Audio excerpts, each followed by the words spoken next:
അതിന് ശേഷം വീണ്ടും അപ്പോൾ ആ സമയത്ത് ഇതുപോലെ എനിക്ക് തോന്നുന്നു ബിഗ് ബോസിൽ വന്ന ആ സമയത്ത് ലൈവിനകത്ത് കുറേ ഉണ്ട് വീഡിയോ. അതും ആരെങ്കിലുമൊക്കെ എടുത്ത് ഇത്രയും ക്ലിപ്പുകൾ എടുത്തിരുന്നുകൊണ്ട് അതും കൂടെ കൊടുത്ത് ഇടുകയാണെന്നെങ്കിൽ കുറച്ച് ഉപകാരമായിരുന്നേനെ. അന്നും ഇതുപോലെ മോഹങ്ങളെല്ലാം പാടുകളൊക്കെ വരുത്തി വയ്യാണ്ടായിട്ടാണ് ഞാൻ ബിഗ് ബോസിൻ്റെ അതിൽ വന്ന് ആ ലൈവിൽ വരുന്നതും.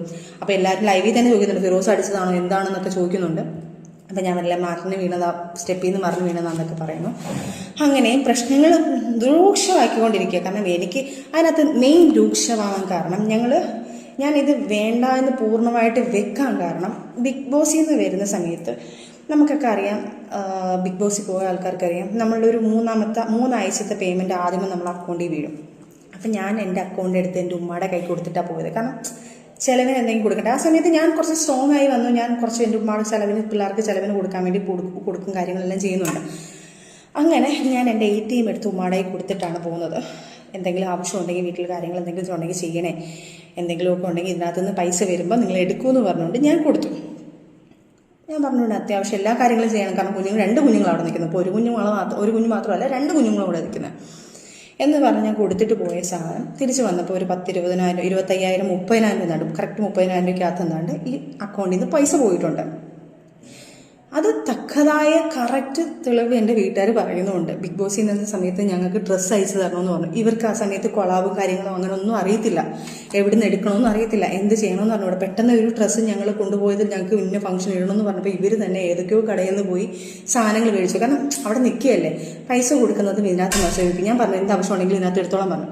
അപ്പോൾ എൻ്റെ അക്കൗണ്ടിൽ നിന്ന് ഒരു 30,000 രൂപ ചിലവിനായിട്ട് ഒരു 10,000, 15 രൂപ പോയിട്ടുണ്ട്. ഡ്രസ്സിനും കുറച്ച് പൈസ എടുത്തിട്ടുണ്ട്.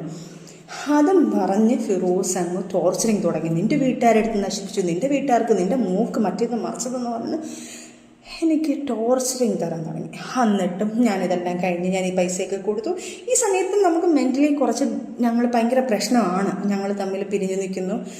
പോട്ടെ, ഞാൻ അവിടുത്തെ കുഞ്ഞിന് വേണ്ടി പിന്നെയും സഹിക്കാം. പ്രോഗ്രാം വരുന്നു, ഞാൻ സീരിയലിൽ ചേർന്നു. സീരിയലിൽ കയറുമ്പോൾ എൻ്റെ കൂടെ വർക്ക് ചെയ്യുന്ന ആൾക്കാർ സീരിയലിൽ തന്നെ ഇപ്പം സീരിയലിൽ എൻ്റെ കൂടെ നിൽക്കുന്ന ടീമിനെല്ലാം മനസ്സിലാവും. ഇഷ്ടം മാത്രമല്ല പ്രണയവർണ്ണം എന്നുള്ള പറഞ്ഞ സീരിയൽ അവരുടെ എല്ലാവർക്കും അറിയാം, അവർക്കൊക്കെ അറിയാം. ഈ പുള്ളിക്കാരൻ വന്ന് എൻ്റെ കൂടെ ഇരിക്കും.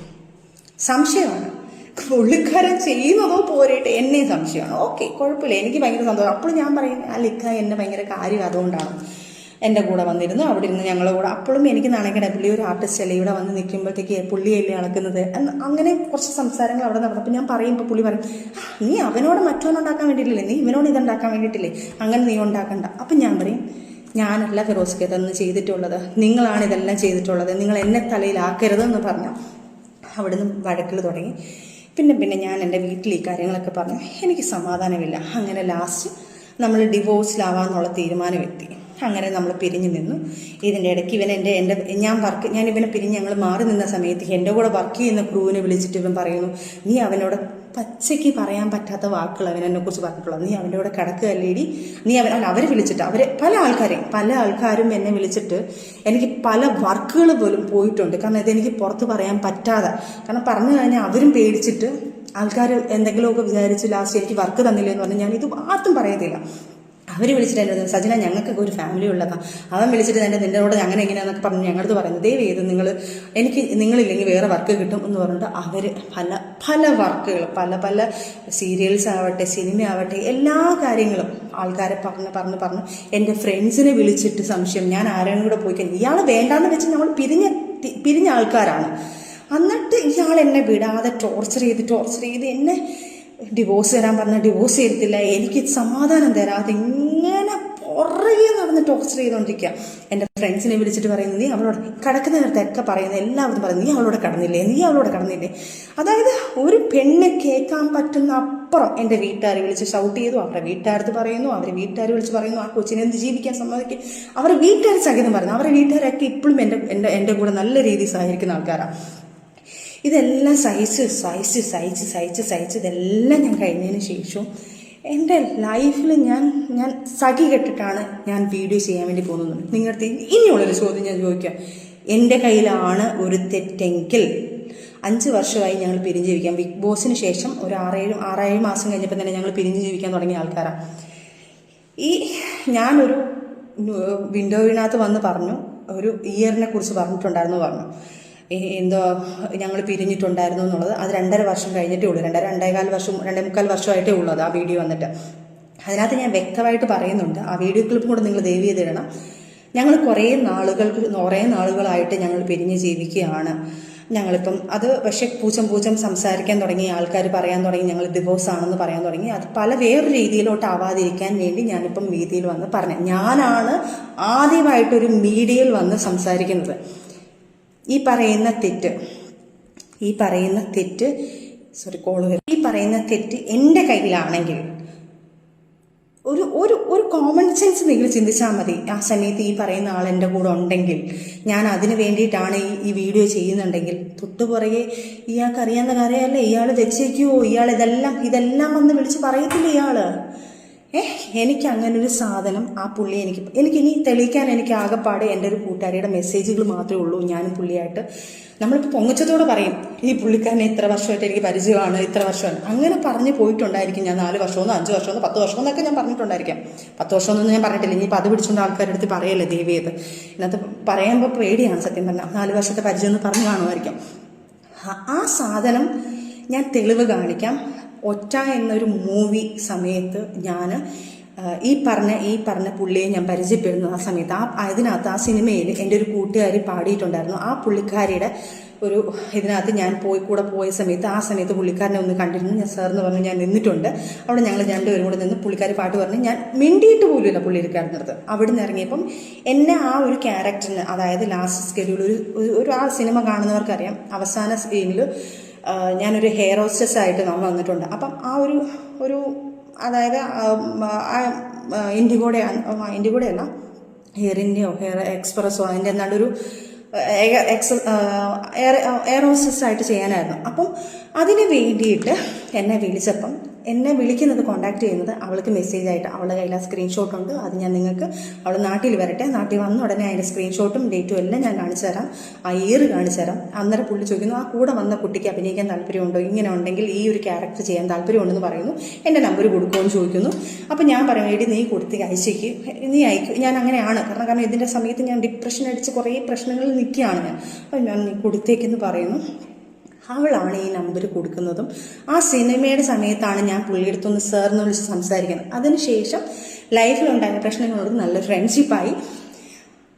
ആ സാധനമാണ് ഈ 4 വർഷം മുന്നേ 10 വർഷം മുന്നേ ഞാൻ എൻ്റെ ജീവിതം തകരാൻ ഈ പുള്ളി കാരണമാണെന്നുള്ള സാധനം സ്ക്രിപ്റ്റഡ് ഉണ്ടാക്കിയത്. എനിക്ക് വയ്യ, ദയവ് ചെയ്ത് ഈ പ്രശ്നങ്ങളും കൂടെ ആ മനുഷ്യൻ, നമ്മളൊരു ഹെൽപ്പ് ചെയ്യുന്ന ഒരു മനുഷ്യൻ, നമ്മൾ ഒരു ബാക്ക് ബോണായിട്ട് നിൽക്കുന്ന ഒരാളിനെ വലിച്ച് കീറി കൊന്ന് ഇത്രയും ഒരു നികിഷ്ടമാക്കി വെച്ചത്, പ്ലീസ് അങ്ങനെയുള്ള കാര്യങ്ങൾ പറയരുത്. ശരിയാ, എൻ്റെ കയ്യിൽ നിന്ന് കുറേ തെറ്റുകൾ പറ്റിയിട്ടുണ്ട്. ഞാൻ തെറ്റ് പറ്റിയിട്ടില്ലെന്ന് പറയുന്നില്ല. ഞാനും ഒരു വീഡിയോ ഒക്കെ ഇട്ട് നമ്മൾ കുറച്ച് സാധനങ്ങളൊക്കെ ഇട്ടതിൽ അതിനാണ് ഇത് വിവാദമായെന്ന് പറയുന്നു. പക്ഷേ അതിനു മുന്നേ എന്നെ ഇതിങ്ങനെ ഇയാൾ പീഡിപ്പിക്കാൻ തുടങ്ങിയിട്ടുണ്ടല്ലോ. ഈ പീഡനം കുറേ നാൾ കൊണ്ടുണ്ട്. ഓക്കെ, അറ്റ് പ്രസൻറ്റ് ഞാൻ ഇത്രയും സാധനം ചുരുക്കി ഞാനൊരു കംപ്ലൈൻ്റ് ആക്കി. ഇനി പറയാൻ പോകുന്ന കാര്യങ്ങൾ വരെ ഇവൻ നല്ലതാണെങ്കിൽ ഓക്കെ, എന്നെക്കുറിച്ച് പറയാൻ ഞാൻ അങ്ങനെ നടക്കുന്നു, ഞാൻ ഇങ്ങനെ നടക്കുന്നു. ഇവൻ എനിക്ക് ഡിവോഴ്സ് തന്നിട്ടില്ലായിരുന്നു. ഇവൻ ഡിവോഴ്സ് തരാമെന്ന് പറഞ്ഞു. ലാസ്റ്റ് ഞാൻ പറഞ്ഞു, എനിക്ക് ടോർച്ചറിങ് കഴിഞ്ഞിട്ട് ഞാൻ പറഞ്ഞു, എൻ്റെ കൊച്ചിനെ ടോർച്ചർ ചെയ്തതും എൻ്റെ ടോർച്ചർ ചെയ്യുന്നത് ഇതെല്ലാം ഞാനൊരു വീഡിയോ ആക്കി ഞാൻ പുറത്ത് പറയാൻ പോവാം. ഞാൻ പറയാത്തൊരു കാര്യം എൻ്റെ മോനെ ഓർത്ത് മാത്രം. ഇത് കുഞ്ഞുങ്ങൾക്ക് ഭയങ്കര ബാധിക്കും, ഈ കുഞ്ഞുങ്ങൾക്ക് ബാധിക്കും എന്ന് പറഞ്ഞുകൊണ്ടാണ് ഞാൻ ഇത്രയും നാൾ അയാൾക്ക്, കാരണം ഇയാളെക്കുറിച്ചുള്ള കുറ്റങ്ങൾ ഞാൻ വെളിവന്ന് പറയാത്തത്, ഞങ്ങൾ ഈ പിരിഞ്ഞു എന്നുള്ളത് പറയാത്ത കാരണം, ഞങ്ങൾ ഇന്ന കാരണമാണെന്ന് ഞാൻ പറയാത്തൊരു കാരണം, അവനും അവൻ്റെ പപ്പായ നാളെ സ്കൂളിൽ വരുമ്പം അവൻ്റെ പപ്പ കാണാൻ വരുന്നു. അവനോട് ഞാനൊന്നും പറഞ്ഞിട്ടില്ല, എൻ്റെ കുഞ്ഞിന് പപ്പ എന്ന് പറഞ്ഞ ജീവനാ. അപ്പോൾ ഈ കുഞ്ഞിനെ പപ്പ കൊണ്ടാക്കാൻ പോകുമ്പോൾ, എടാ നിൻ്റെ പപ്പ ഇന്നാണ് കല്ലേടാ എന്ന് പറയരുത് എന്ന് പറഞ്ഞ് പേടിച്ചിട്ടാണ് ഞാൻ ഇതൊന്നും വെളിയിൽ പറയാതെ ക്ഷമിച്ച് ഇത്രയുമായത്. പക്ഷേ അപ്പോഴും ഞാൻ അവൻ്റെ പപ്പ നല്ലതാണെന്ന് അറിയിപ്പിക്കാൻ വേണ്ടി ഞങ്ങൾ മ്യൂച്വലായിട്ട് എടുത്ത തീരുമാനമാണെന്ന് പറഞ്ഞ് ഞാൻ അതിന് സോൾവ് ചെയ്യുന്നു. കാരണം പുള്ളിക്കാരന് പറഞ്ഞേ പറ്റത്തുള്ളൂ വന്ന് ചാനലിൽ. പുള്ളിക്കാരൻ എന്തെങ്കിലും മിണ്ടിക്കാൻ ഞാൻ ഈ കാര്യങ്ങളൊക്കെ എടുത്തു കൊടുക്കും. പുള്ളിക്കാരൻ അറിയാം, അല്ലാതെ സ്നേഹം കൊണ്ടോ പേടിച്ചിട്ടോ ഒന്നും, അല്ലാതെ ഇതുകൊണ്ടൊന്നും ബഹുമാനം കൊണ്ടൊന്നും അല്ല പുള്ളിക്കാരൻ അത് പറഞ്ഞത്. പുള്ളിക്കാരൻ എന്തെങ്കിലും പറഞ്ഞാൽ ഞാൻ ഇതെല്ലാം എടുത്ത് വെളിയിലിടുന്നു, പുള്ളിക്കാരൻ അറിയാം. അപ്പോൾ ഈ കാര്യങ്ങളൊക്കെ വന്നു, ഈ സാധനങ്ങൾ, അതുകൊണ്ടാണ് ഞാൻ ആ സമയത്ത് ഇതൊന്നും പറയാഞ്ഞത്. എന്നിട്ടും ഞാൻ സഹിച്ച് ഞാൻ എല്ലാം പോട്ടെ എന്ന് പറഞ്ഞ് പ്രശ്നങ്ങളെല്ലാം പോട്ടെ എന്ന് പറഞ്ഞ് നിന്നു. ലാസ്റ്റ് ഡിവോഴ്സ് തരാൻ പറഞ്ഞപ്പം ഇവൻ ഒരു വിധത്തിൽ ഡിവോഴ്സ് തരുന്നില്ല. ലാസ്റ്റ് ഞാൻ പറഞ്ഞു, ഞാനിതെല്ലാം വെളിയിൽ വന്ന് പറയും, എനിക്ക് ഡിവോഴ്സ് വേണം. കാരണം ഇതിനകത്തൊന്നും എനിക്കൊരു ഫ്രീഡം വേണം. എന്നെ ഇങ്ങനെ ടോർച്ചർ ചെയ്ത് നമ്മളെ ഇങ്ങനെ അങ്ങോട്ടും വിടുന്നില്ല ഇങ്ങോട്ടും വിടുന്നില്ല. വർക്കിന് പോകുമ്പോൾ എൻ്റെ ഭാര്യ എന്നുള്ള രീതിയിൽ എൻ്റെ ഭാര്യയുടെ നീ കിടക്കുന്നില്ല. കിടക്കുന്ന വാക്കൊഴിക്കാതെ ഇവന് വേറൊരു വാക്കില്ല. എല്ലാവരെയും വിളിച്ച് ഭീഷണിപ്പെടുത്തി, എല്ലാവരെയും വിളിച്ച് വലിയ വലിയ പ്രമുഖനുള്ള ആൾക്കാരെ വിളിച്ച് വരെ ഇവൻ ഭീഷണിപ്പെടുത്തിയിട്ടുണ്ട്. നീ അങ്ങനെയാടാ, നീ അവൻ്റെ കൂടെ കിടന്നില്ലേ, എനിക്ക് വരുന്ന വർക്കുന്ന ഇവൻ എങ്ങനെയെങ്കിലും പറഞ്ഞ് അവരെ വിളിച്ച് ഭീഷണിപ്പെടുത്തും. പോട്ടെ, എല്ലാം ക്ഷമിച്ച് ഞാൻ പറഞ്ഞു എനിക്ക് ഡിവോഴ്സ് വേണം, എനിക്ക് ഡിവോഴ്സ് വേണമെന്ന് പറഞ്ഞ് ലാസ്റ്റ് ഈ പേരും പറഞ്ഞിട്ട് അവൻ ഡിവോഴ്സ് തരാമെന്ന് പറഞ്ഞു. മ്യൂച്വൽ ഞങ്ങൾ സൈൻ ചെയ്തു. മ്യൂച്വൽ കൊണ്ട് ഞങ്ങൾ സൈൻ ചെയ്ത് മ്യൂച്വലെടുത്ത് ഡേറ്റുകളെടുത്ത് ഞങ്ങളൊരു വക്കീൽ വെച്ച്. അവൻ പറഞ്ഞു ഒരു വക്കീലിന് അവൻ്റെ വക്കീലിനെ വെക്കാൻ പറഞ്ഞു. അവൻ പറഞ്ഞു വക്കീലിനെ വെക്കണ്ട, നമുക്കൊരു വക്കീലിന് മ്യൂച്വലല്ലേ ഒരു വക്കീലിനെ വെക്കാമെന്ന് പറഞ്ഞ് നമ്മളൊരു ഫ്രണ്ട് വഴി നമ്മൾ ആ വക്കീലിനെ വെച്ച്, എൻ്റെ ഒരു ഫ്രണ്ടാണ് വക്കീൽ, മനു എന്ന് പറഞ്ഞ വക്കീൽ, വക്കീലിനെ കൊണ്ട് നമ്മൾ ചെയ്യിപ്പിച്ചു. ആ കാര്യങ്ങളെല്ലാം ചെയ്ത് കഴിഞ്ഞപ്പോഴത്തേക്ക് ഡേറ്റിന് വിളിച്ച സമയത്ത് ഇവൻ വന്നില്ല. അതങ്ങനെ ലാപ്സായിപ്പോയി. അവൻ മനഃപൂർവ്വം പണി തരാണ്, അതായത് നമുക്ക് ഡിവോഴ്സ് തരത്തില്ല. അത് കഴിഞ്ഞ് കുറേ നാൾ കഴിഞ്ഞപ്പോഴാണ് ഞാൻ അറിയുന്നത് ആദ്യ ഭാര്യയെ പുള്ളിക്കാരൻ ഡിവോഴ്സ് ചെയ്തിട്ടില്ല. എന്നെ പറ്റിച്ചാണ് ഇയാൾ മാരേജ് ചെയ്തേക്കുന്നത്. അന്ന് ഞാൻ ആദ്യം പറഞ്ഞതിനകത്ത് പറയുന്നുണ്ട്, ആദ്യ സമയത്ത് ഇയാൾക്ക് ഈ മതങ്ങളെ വിശ്വാസമില്ല എന്ന് പറയുന്ന കാരണം പള്ളിയിൽ പോയി നമ്മൾ ഇത് അന്വേഷിക്കുമ്പോൾ പള്ളിയിൽ പറയും ഡിവോഴ്സ് ആയിട്ടില്ല, ഇവരുടെ ഡിവോഴ്സ് ആയതിനു ശേഷം അടുത്ത് നമുക്ക് നിക്കാഹ് നടത്താമെന്ന് പറയും. അത് മറച്ചു വെച്ചിട്ടാണ് ഇവരെല്ലാം നമ്മൾ ഈ കല്യാണം എന്ന് പറഞ്ഞാൽ ഈ രജിസ്റ്റർ മാരേജ് എന്ന് പറഞ്ഞ സാധനം ചെയ്യുന്നത്. രജിസ്റ്റർ മാരേജ് അവർ ചെയ്തിട്ടില്ലായിരിക്കാം മേ ബി, അതുകൊണ്ടായിരിക്കുമല്ലോ എനിക്ക് രജിസ്റ്റർ മാരേജ് ചെയ്തത്. ഈ സാധനം ചെയ്ത് കഴിഞ്ഞതിന് ശേഷം ഞാൻ അറിയുന്നു ഇയാൾ ആ വൈഫിന് പോലും ഡിവോഴ്സ് കൊടുത്തിട്ടില്ല. ആദ്യത്തെ വൈഫിനെ 200 പവനോളം അയാളുടെ അടുത്ത് യൂസ് ചെയ്തിട്ടുണ്ട്. അയാൾ ആഡംബര ജീവിതത്തിന് വേണ്ടി അയാളെ കല്യാണം ആഡംബരമായിട്ട് നടത്തിയത് 19 പവൻ എടുത്തിട്ട് ഇയാൾ ആ സ്വർണം കൊണ്ടുവന്ന ഉടനെ തന്നെ അടുത്ത ദിവസം വിൽക്കുന്നു. അതിൻ്റെ തെളിവുകളും കാര്യങ്ങളും എല്ലാം പുള്ളിക്കാരിയാണ്. പുള്ളിക്കാരിയും ഇതുപോലെ ഓർത്തഡോക്സ് ഒരു ഫാമിലി, ഒരു ഭയങ്കര ഒരു റെപ്യൂട്ടഡ് ഫാമിലിയിലുള്ള ഒരു പുള്ളിക്കാരിയാണ്.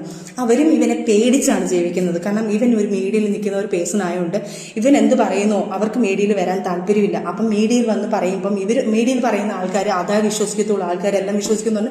അവരും പേടിച്ചാണ് ജീവിക്കുന്നത്. അവർ നമ്മൾ സംസാരിച്ചപ്പം ഏകദേശം ഞാൻ അനുഭവിച്ച അതേ പീഡനമാണ് അവരും അനുഭവിച്ചിട്ടുള്ളത്. ആ ഒരു കുഞ്ഞിനിപ്പം 17 വയസ്സായി. ആ കുഞ്ഞിനെ പോലും ഒരു തരി സ്വർണം ഏതോ വീഡിയോയിൽ ഇട്ടെന്നുള്ളത് അറിയാം, ഏതോ ഒരു വീഡിയോയിൽ വന്നിട്ടുണ്ട്, ഒരു തരി സ്വർണം പോട്ടെ ഒരു തരി മുട്ടായി മേടിച്ചു കൊടുക്കട്ടെ അവൻ ഒരു ചെലവിന് പോലും കൊടുത്തിട്ടില്ല. എന്നിട്ട് പോലും ഈ കാര്യങ്ങൾ വരുമ്പം പ്രശ്നങ്ങൾ വരുമ്പോഴത്തേക്ക് ഈ കാര്യങ്ങൾ പറഞ്ഞു ഡിവോഴ്സിൻ്റെ കാര്യങ്ങളും ഈ കാര്യങ്ങളൊക്കെ മനസ്സിലാക്കിയിട്ട് ലാസ്റ്റ് ഇവൻ പറയുന്നു ഈ കുഞ്ഞിനെ ഇതിൻ്റെ ഇടയ്ക്ക് ഞാൻ എൻ്റെ മൈൻഡ് വേറെ ഇങ്ങോട്ട് പോയി, അതുകൊണ്ടാണ് അപ്പം ഈ ലാസ്റ്റ് ഇവരും പറയുന്നു ഈ ഡിവോഴ്സ് ചെയ്തിട്ടില്ല എന്ന്. അപ്പം എൻ്റെ മാരേജ് ഇല്ലീഗലാണ് അന്നേരം ഇവൻ ചെയ്ത് വെച്ചേക്കുന്നത് ഇല്ലീഗൽ, എന്നെ കഴിച്ചേക്കുന്ന ഇല്ലീഗൽ മാരേജാണ്. അപ്പം ഇവൻ ഇത്രയും ദ്രോഹം ചെയ്തത് പോരെ. പിന്നെ ഈ പ്രശ്നങ്ങൾ തുടങ്ങാൻ കാരണം ഒരു 5 സെൻറ്റ് സ്ഥലം വീടും എനിക്കുണ്ട്. ആ വസ്തു ഞാൻ അവൻ്റെ പേരിലോട്ട് എഴുതി കൊടുത്താൽ അവൻ എനിക്ക് ഡിവോഴ്സ് തരാമെന്നാണ് പറയുന്നത്.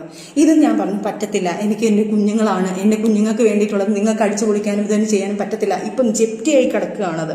എൻ്റെ പേരിലാണ് ലോൺ എടുക്കുന്നത്, എൻ്റെ പേരിലേക്ക് ആ വീടിന് 15 ലക്ഷം രൂപയ്ക്ക് ഒരു ലോൺ എടുത്തിട്ടുണ്ട്, അത് ലാപ്സായി കിടന്നത്. എൻ്റെ ലാസ്റ്റ് അതും ജപ്തിയുടെ ഘട്ടത്തിൽ എനിക്കൊരു ക്രെഡിറ്റ് കാർഡ് അതെൻ്റെ തലയിലാക്കി. ഇവനൊരു ബുള്ളറ്റ് ഞാൻ ഒരു ഗിഫ്റ്റായിട്ട് കൊടുത്തൊരു ബുള്ളറ്റ് ഉണ്ട്, അതിനും മാസം അടയ്ക്കാമെന്ന് പറഞ്ഞിട്ടാണ് ഞാൻ ആദ്യത്തെ എമൗണ്ട് വെച്ചിട്ട് അവന് ഗിഫ്റ്റ് കൊടുക്കുന്നത്. അതും എൻ്റെ തലയിലായി സിവിൽ സ്കോർ വെച്ചിട്ട് എൻ്റെ മൊത്തം എനിക്കിപ്പോൾ ഒരു ലോൺ പോലും, എനിക്കൊരു പേഴ്സണൽ ലോൺ പോലും എടുക്കാൻ പറ്റാത്ത രീതിയിൽ എന്നെ കുരുക്കിയിട്ടേക്കവൻ. ഇതെല്ലാം ചെയ്ത് ഞാൻ അങ്ങേയറ്റം ഞാൻ നിൽക്കുക. ഇനി എനിക്ക് പറ്റില്ല, എന്നെ ഇത്രയും ഞാൻ സഹിച്ച് ഇവിടം വരെ ഞാൻ എത്തിയിട്ടുണ്ട്. ഇനി എനിക്ക് സഹിക്കാൻ വയ്യ, എന്നെക്കൊണ്ട് ഇതെല്ലാം പറയിപ്പിച്ചാണ്. ഇനി എൻ്റെ കുഞ്ഞുങ്ങളെ പോലും ഇനി ഒരു പക്ഷെ ഞാൻ ഇത് പറഞ്ഞില്ലെങ്കിൽ എൻ്റെ കുഞ്ഞുങ്ങളെ കൊണ്ട് നോക്കേണ്ടത് ഞാനാണ്, ഈ 2 കുഞ്ഞുങ്ങളെ നോക്കേണ്ടത്.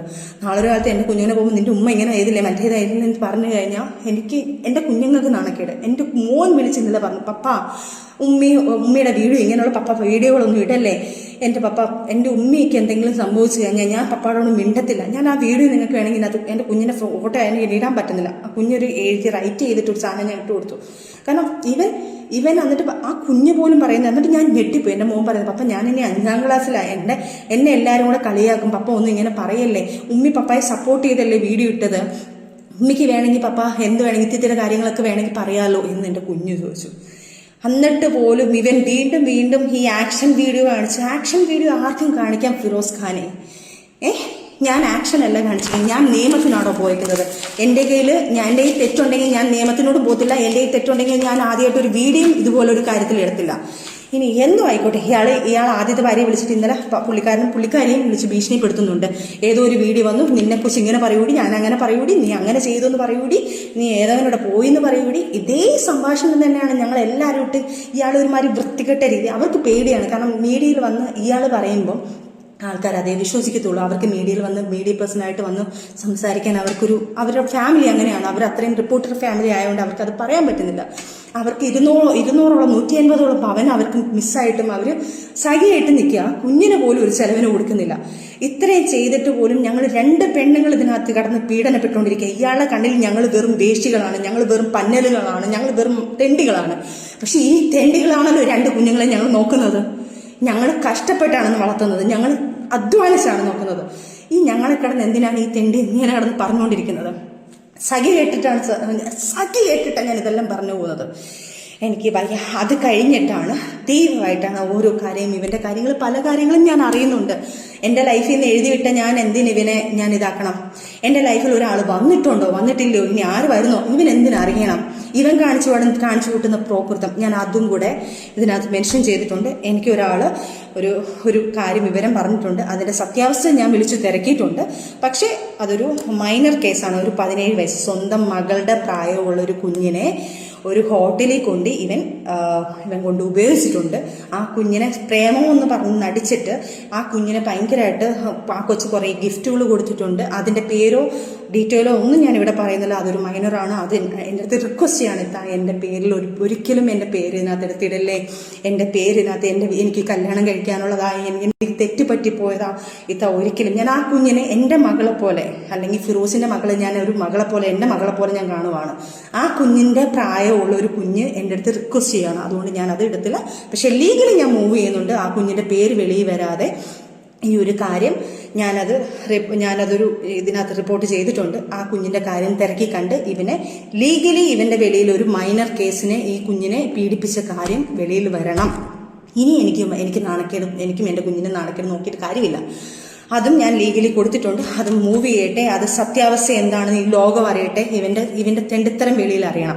അതുപോലെ തന്നെ ഒരു ബിഗ് ബോസ് കണ്ടസ്റ്റന്റ് ഇവൻ്റെ കൂടെ ബാംഗ്ലൂർ ഇവൻ കഞ്ചാവ് അടിച്ച് നടന്ന് ആ പെൺകുട്ടിയും കൂടെ കഞ്ചാവ് അടിച്ച് ഇവൻ ഭയങ്കര ആർമാദിച്ച് അങ്ങനെ ഭയങ്കര രീതിയിൽ ഒരു ഹോട്ടൽ റൂം എടുത്ത് അവളെ യൂസ് ചെയ്തൊരു കാര്യമുണ്ട്. ഞാൻ ആ പുള്ളിക്കാരിക്ക് മെസ്സേജ് അയച്ചിട്ടുണ്ട്.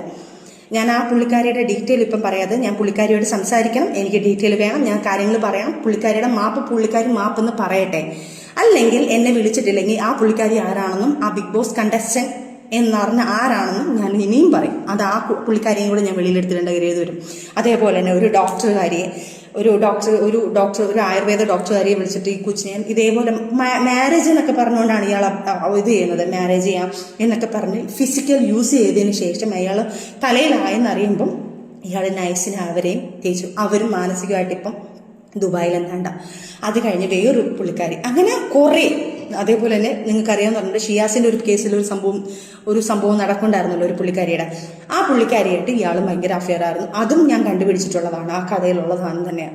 ആ പുള്ളിക്കാരി ഇതുപോലെ തന്നെയാണ് ഈ കാര്യങ്ങളൊക്കെ വന്നിട്ടുണ്ട്. അങ്ങനെ ഒരു കിൻഡൽ പെണ്ണുങ്ങളുമായിട്ട് ഇയാൾ ഫിസിക്കൽ റിലേഷൻഷിപ്പിലായി. അയാൾ ചതിച്ചു പോയ ആഫ്റ്റർ ഞങ്ങൾ മാറി നിന്നതിന് ശേഷം ഇപ്പം വരെ ഞങ്ങൾ ഡിവോഴ്സ് ആയിട്ടില്ല. ഡിവോഴ്സ് ആവാനുള്ള കാരണം ഇയാൾ എനിക്ക് ഡിവോഴ്സ് തരുന്നതുമില്ല. ഇപ്പോൾ ഇല്ലീഗൽ മാരേജാണ് ഇയാൾ എന്നെ ചെയ്തേക്കുന്നത്.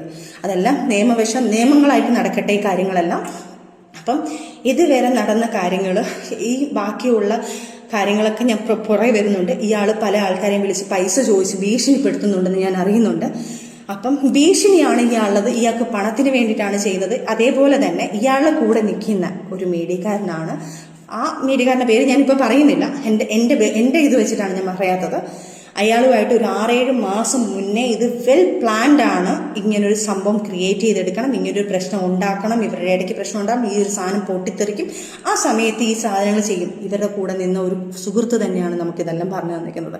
തെളിവ് സഹിതമാണ് നമുക്കിതെല്ലാം കിട്ടിയിരിക്കുന്നത്.